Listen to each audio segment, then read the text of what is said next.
Para jemaah, Bapak Ibu yang dirahmati oleh Allah, pada kesempatan malam ini kita akan mengkaji kitab Lubabul Hadis, kitab yang ditulis oleh Imam Jalaluddin As-Suyuti. Jadi di dalam kitab ini ada 40 bab, di mana satu babnya itu ada 10 hadis. Jadi kalau di total ada 40 kali 10, 400 hadis. Dan dikatakan oleh Imam Suyuti bahwa hadis-hadis yang disampaikan ini bi isnadin sahihin, sanad-sanadnya sahih, wathiqin, dan juga terpercaya. Cuma Imam Suyuti itu ketika menuliskan hadis-hadis di dalam kitab Lubabul Hadis ini tidak menyertakan sanad-sanadnya. Jadi tidak disampaikan dari Herman, dari Freddy, dari Dedi, dari Afif, enggak. Tapi langsung disebutkan Ustadz berkata. Wah, langsung begitu Pak Herman. Jadi enggak disebutkan periwayat-periwayatnya, itu enggak disebutkan. Ulama-ulama yang menyampaikan dari sini saya dapat dari sini, saya dapat dari sini, enggak. Tapi langsung disebutkan Rasulullah Shallallahu Alaihi Wasallam bersabda. Apa tujuannya? Kok enggak ditulis? Supaya tidak memperpanjang isi kitab dan supaya orang yang membaca bisa langsung dapat poinnya. Karena tujuannya bukan menyampaikan nama-nama, tapi memberikan manfaat.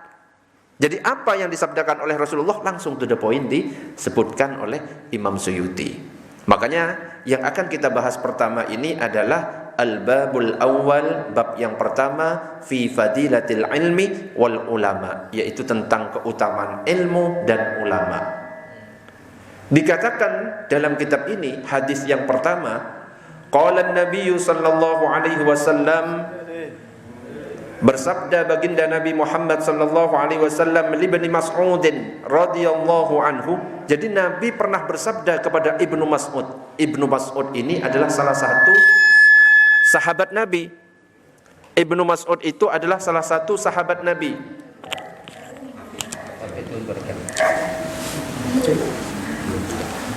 Ibnu Mas'ud itu adalah salah satu sahabat Nabi, di mana dikatakan bahwa pemangku amanah rahasia Rasulullah Sallallahu Alaihi Wasallam, mulai dari yang membawa sandalnya itu Ibnu Mas'ud. Ketika Nabi mau pakai sandal, disiapkan oleh Ibnu Mas'ud. Ketika Nabi mau melepas sandal, sandalnya langsung diamankan oleh Ibnu Mas'ud. Jadi langsung dimasukkan ke tangan kanan dan tangan kirinya, dipegangi, dijaga oleh Ibnu Mas'ud. Ketika Nabi sedang perjalanan dan ingin buang air besar, buang air kecil, yang menutup itu adalah Ibnu Mas'ud. Jadi sangat luar biasa khidmatnya Ibnu Mas'ud kepada baginda Nabi Muhammad SAW. Sandalnya saja itu dijaga. Ya beda dengan kita-kita ini. Saya pernah keluar dari Masjid Sukri Adenan habis ngimami maghrib, nyari sandal hilang. Nyari ke kanan, nyari ke kiri, dipakai Pak Salman beli pentol. Masya Allah, ini bukan hikmat namanya. Ustaz pinjem, waduh, repot. Pernah keluar juga hilang, ternyata ada di lapangan sebelah utara. Betul Pak Salman? Dicari sampai 15 menit sama Pak Salman baru ketemu. Itu bukan hikmat namanya. Nah, Ibnu Mas'ud itu sandalnya itu ketika Nabi mau pakai langsung disiapkan. Ketika Nabi melepas sandal langsung diamankan, dipegang di tangannya, di tangan kanan, tangan kirinya. Jadi jari-jarinya dimasukkan ke dalam sandalnya. Itu Ibnu Mas'ud. Suatu ketika Ibnu Mas'ud pengen membuat siwak, memotong kayu arak, naik ke atas. Kebetulan Ibnu Mas'ud ini orangnya pendek, kurus, betisnya kecil. Kena angin, betisnya goyang, diketawain oleh sahabat-sahabat yang lain.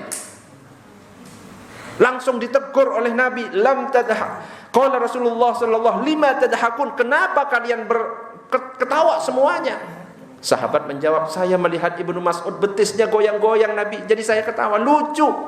Ternyata Nabi mengatakan, wallazi nafsi biyadihi lahuma fil mizan athqalu min Uhud, demi zat yang jiwaku ada dalam kekuasaannya, bagi dua betis kecilnya itu di dalam timbangan aman lebih berat dari gunung Uhud. Masya Allah. Itu karena khidmatnya kepada Rasulullah Sallallahu Alaihi Wasallam. Jadi Nabi pernah bersabda, menyampaikan kepada Ibnu Mas'ud, berkata, ya Ibnu Mas'ud, wahai Ibnu Mas'ud, julusuka dudukmu sa'atan sesaat, fi majlisil ilmi, di dalam majlis ilmu, la tamassu qalaman, tidak menyentuh kamu itu pada bolpen, artinya kamu enggak bawa bolpen. Wala taktubu harfan, dan enggak nulis satu huruf pun. Khairun laka, itu lebih baik bagi kamu, min itqi alfi raqabatin, dari memerdekakan 1000 budak.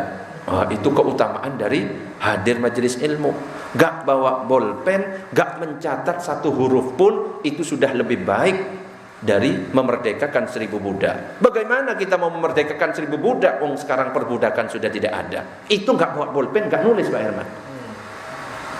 Apalagi kita menggunakan adab-adab ketika hadir majelis ilmu, bawa bolpen, dicatat faedah-faedahnya.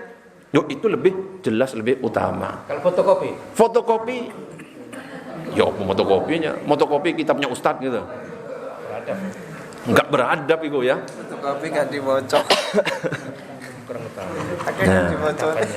Terus dilanjutkan dalam kitab ini, wa nadharuka ila wajhil alim, dan pandanganmu kepada wajahnya orang alim, khairun laka, itu lebih baik bagimu, min alfi farasin, dari 1000 kuda, tasaddaqta biha, yang engkau itu bersedekah dengan kuda itu, fi sabilillah, di jalan Allah.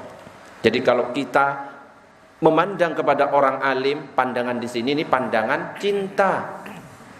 Pandangannya pandangan cinta, bukan pandangan iri, pandangan benci, pandangan jijik, pandangan males. Kayak Pak Suladi kemarin komentar di WA, Ustadz mane males. Kayak gini repot ya. Untung namanya Pak Suladi, coba namanya Herman. Ya nggak apa-apa. Itu lebih baik daripada kita ini bersedekah 1000 kuda untuk digunakan perang melawan orang kafir. Bunyi apa itu? Hah? Oh, itu ngetut. Coba diperbaiki arahnya mungkin.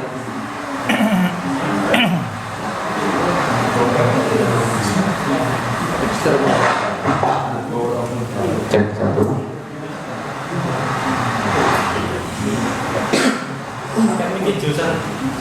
Maksudnya begitu. Begitu.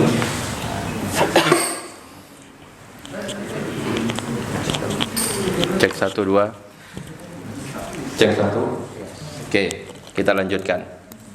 Dilanjutkan lagi dalam kitab ini, wasalamuka, dan ucapan salammu alal alim, atas orang alim, khairun laka, itu lebih baik bagimu, min ibadati alfi sanah, dari ibadah 1000 tahun. Jadi mengucapkan salam kepada orang alim itu keutamaannya lebih baik daripada ibadah 1000 tahun. Makanya kalau ketemu sama gurunya, sama ulama, sama kiai, sama habaib, ucapkan salam.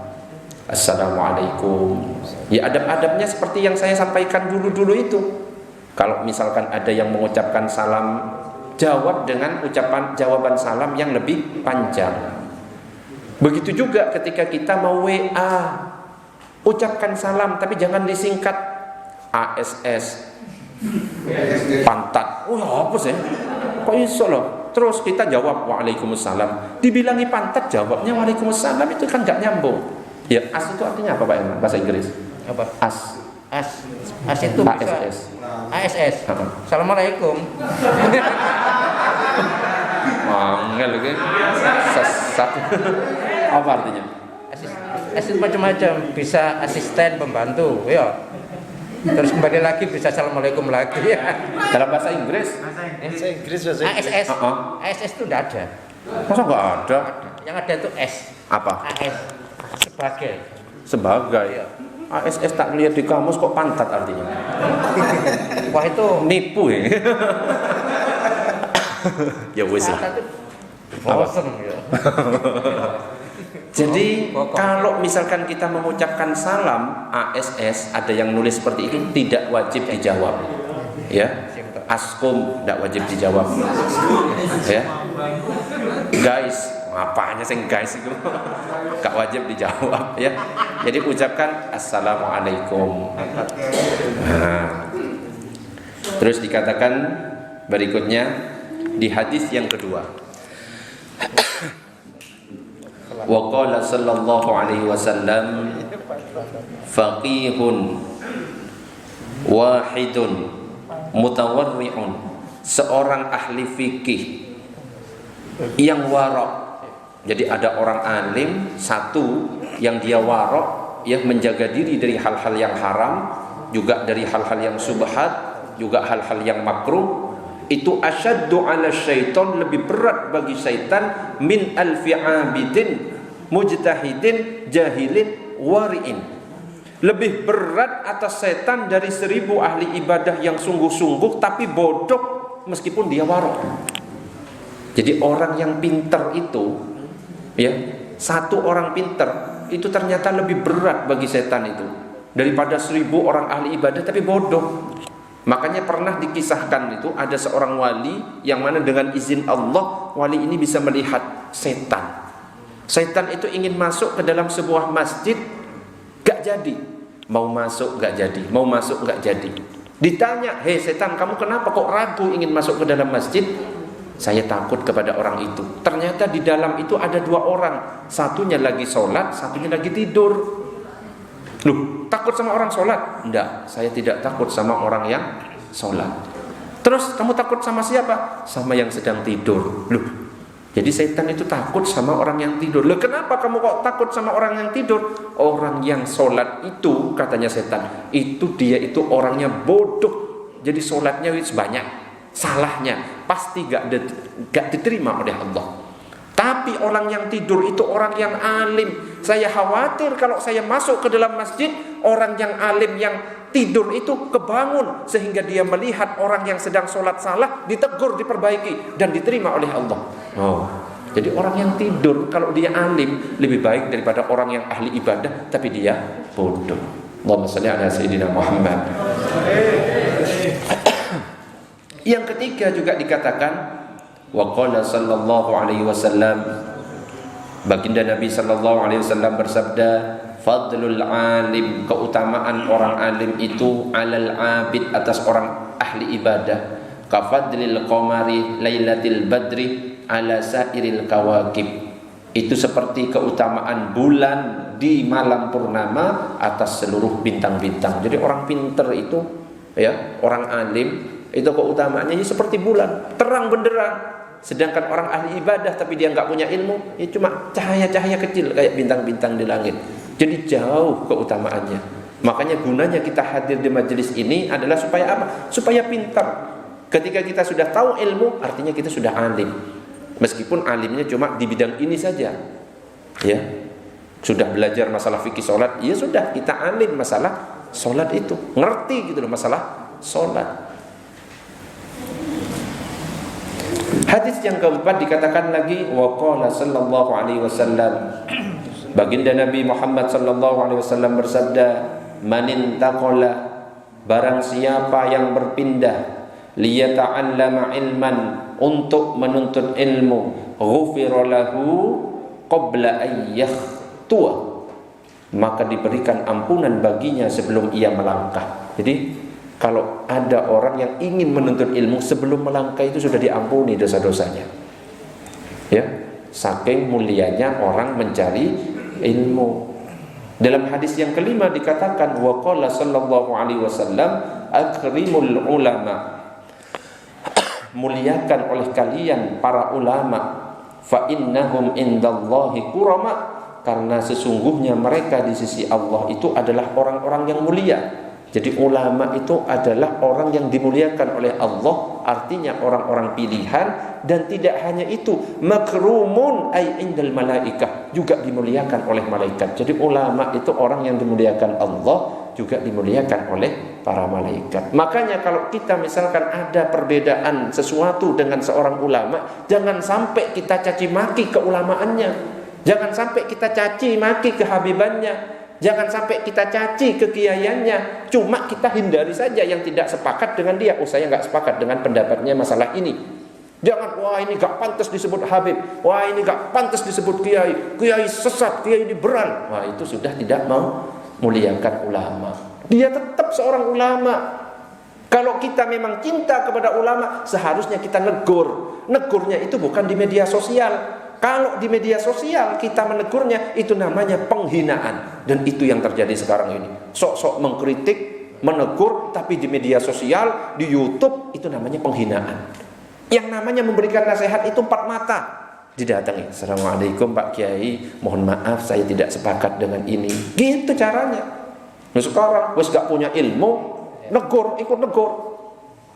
Gak ngerti apa-apa, ikut juga nyalah-nyalahkan, bilang sesat, bilang Syiah, bilang liberal, dan lain sebagainya. Nah itu hati-hati masalah itu. Hadis yang ke-6, man nazara ila wajhil alim nadratan, barang siapa yang memandang kepada wajah orang alim dengan satu pandangan, fa fariha biha, ketika dia memandang, dia senang ketika memandangnya, khalaqallahu ta'ala, maka Allah menciptakan mintilkan nadrah, dari pandangan itu malakan seorang malaikat, yastaghfiru lahu ila yaumil qiyamah, yang mana malaikat itu memohonkan ampun sampai hari kiamat. Senang ngelihat Ustaz Dedi, Masya Allah, senang. Pandangan pertama itu wis langsung menjadikan malaikat. Ngelihat cewek Pak Herman senang, enggak, itu jadikan jin, kuntilanak yang wewe gombel. Kalau kayak gitu beda ya. Pak Suladi ya. Kenapa Pak Suladi? Ya nggak apa-apa. Allahumma shalli ala sayyidina Muhammad. Disebutkan lagi hadis yang ke-7, wa qala an-nabiy sallallahu alaihi wasallam, bersabda baginda Nabi Muhammad sallallahu alaihi wasallam, man akrama aliman, barang siapa yang memuliakan seorang alim, faqad akramani, maka sungguh dia telah memuliakanku. Kalau kita memuliakan ulama, orang alim, berarti kata Nabi, berarti kamu memuliakanku. Wa man akramani, dan siapa yang memuliakanku, kata Nabi, faqad akramallah, berarti dia memuliakan Allah. Wa man akramallah, barang siapa memuliakan Allah, fa ma'wahul jannah, maka tempat kembalinya adalah surga. Itu kenapa kok kita harus memuliakan ulama? Karena ulama itu apa? Warasatul anbiya, pewarisnya Nabi. Makanya katanya Nabi tadi, kalau memuliakan pewarisku berarti memuliakan saya. Kalau memuliakan saya berarti memuliakan Allah. Kenapa? Karena saya kekasihnya Allah. Memuliakan Allah pasti nanti tempat kembalinya adalah surga. Hadis yang ke-8. Wa qala an-nabiy sallallahu alaihi wasallam, baginda Nabi sallallahu alaihi wasallam bersabda, naumul alim, tidurnya orang alim, afdalu min ibadatil jahil, itu lebih utama daripada ibadahnya orang bodoh. Jadi kalau sudah pintar nanti ngaji wis khatam kitab ini tidur ya. Itu lebih utama daripada ibadahnya orang bodoh. Kenapa kok lebih utama? Tidurnya orang alim pasti dengan adab-adab tidur yang dicontohkan oleh Nabi. Nah, itu bukan tidur dari pagi sampai malam ya. Ketika tidur itu dengan adab-adab yang dicontohkan oleh Nabi, baca basmalah. Yang pernah sempat saya sampaikan, kalau mau tidur jangan lupa membaca basmalah 21 kali. Ya, di situ disebutkan dalam kitab Kasyifatus Sajah, sarahnya Safinatun Najah, barang siapa yang sebelum tidur membaca 21 kali Bismillahirrahmanirrahim, 1, dia tidak akan mati mendadak. 2, tidak akan digoda setan. 3, tidak akan hilang rumahnya. Ya siapa yang mau nyuri rumah ya? Berat. Coba, jadi diamalkan. Bismillahirrahmanirrahim, Bismillahirrahmanirrahim, Bismillahirrahmanirrahim. Jangan nyetel lagu sampai tidur ya. Lihat YouTube sampai ketiduran. TV di setel ya, sampai TV-nya yang nonton kita. Ya sama, saya juga gitu TV. Filmnya White Snake Legend. Wow. Tadi malam ada ular putih. Film dulu saya waktu kecil. Ya, Pak Herman lihat. Terkadang. Siapa pemainnya? Pokoknya cewek ya.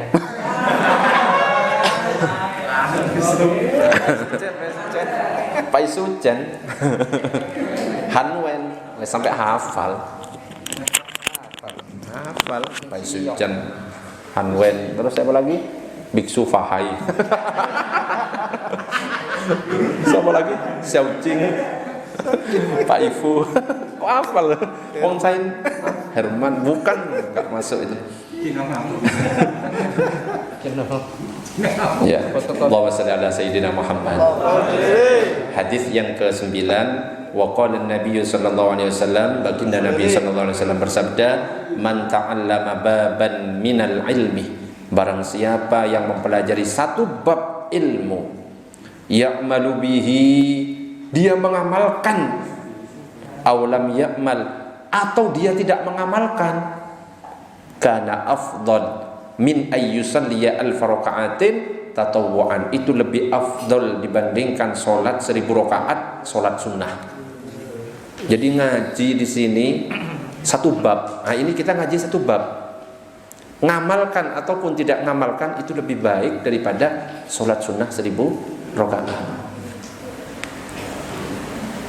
Ya wis, saya nggak ngamalkan wis, cuma ngaji tok. Pak Freddy wis tertekannya wis kelihatan dari lirikan matanya ya. Alisnya itu sudah gerak-gerak.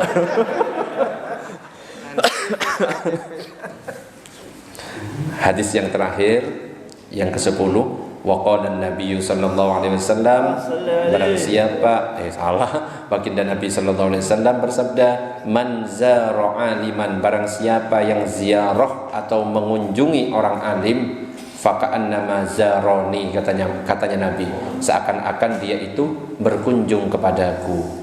Wa man safaha aliman, barang siapa yang bersalaman dengan seorang alim, faka'annama safahani, seakan-akan dia bersalaman denganku.